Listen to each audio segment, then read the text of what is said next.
We have to build an economy that works for everyone, not just those at the top. That means we need new jobs, good jobs, with rising incomes. We also have to make the economy fairer. That starts with raising the national minimum wage and also guarantee, finally, equal pay for women's work. Let's have paid family leave, earned sick days. Let's be sure we have affordable child care and debt-free college. How are we going to do it? We're going to do it by having the wealthy pay their fair share and close the corporate loopholes.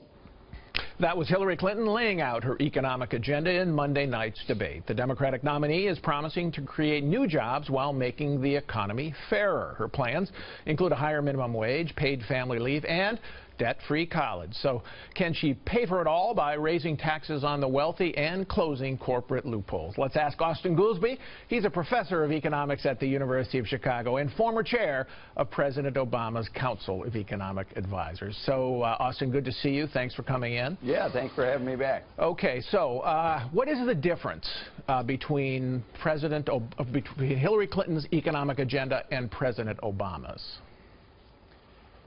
Well, I'd say there's several specific policy differences. I'd say in spirit, the idea that we want to have the economy grow in a way that is broad-based so that it includes a lot of people and we get middle-class incomes. That part, I think, the direction is the same.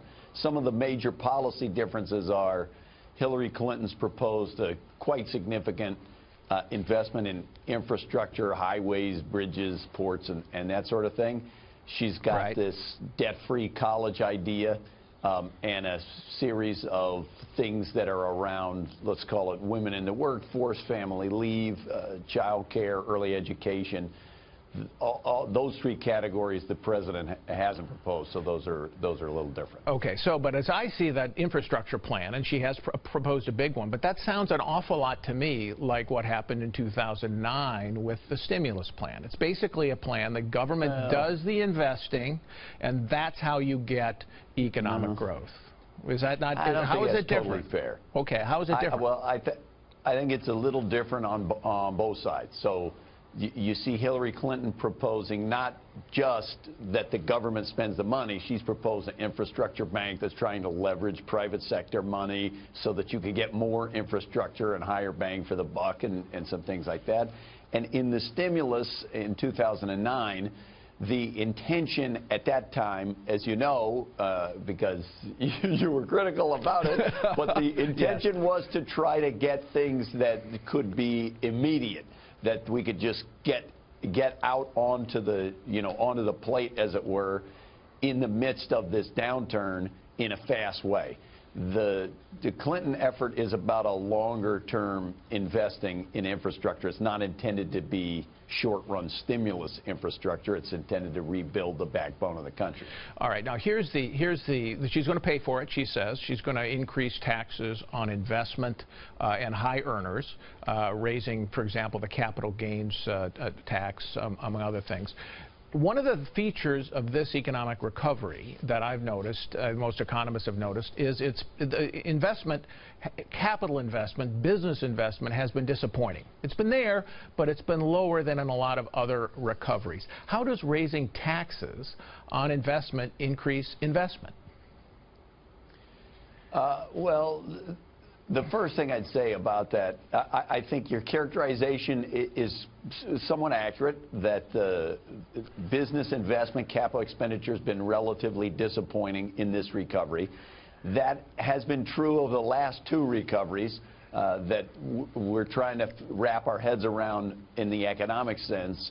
Is there some fundamental shift going on that businesses are, maybe they're buying more computers, they're buying more software as a service or something, and they're buying less machinery?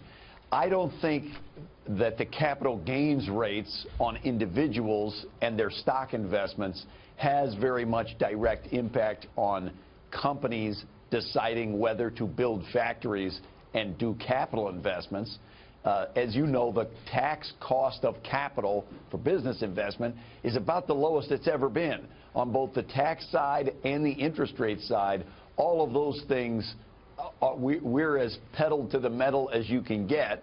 That's not what the problem has been. The problem has been a lack of demand around the world and in the United States, and we need to get growing again before businesses are going to overcome their reluctance to build overcapacity the way they did before the crisis. Well, I guess I would argue that it's also related, the reluctance of business to invest is uncertainty caused by regulation. But let's take one more. I know you would, and you've said that before, but I would just highlight the fact that you observe that phenomenon happening in all the advanced economies of the world, including ones where they didn't pass Obamacare and they didn't make regulatory changes, I think strongly suggests it's about global aggregate demand and not about regulation in any one country. Yeah, this is where I think we have a fundamental disagreement about supply. But let me ask you about one other tax element where I think you might be able to get an agreement between President Clinton and Congress, and that is cut the corporate tax rate in a way that gets that $2 trillion of corporate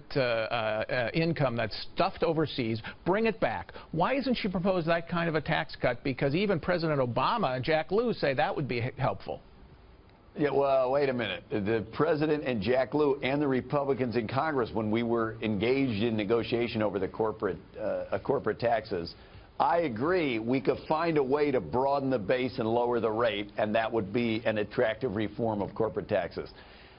Neither of those parties that you're describing proposed any kind of repatriation holiday of that foreign money. And I think we should be open to all ideas and let's examine them.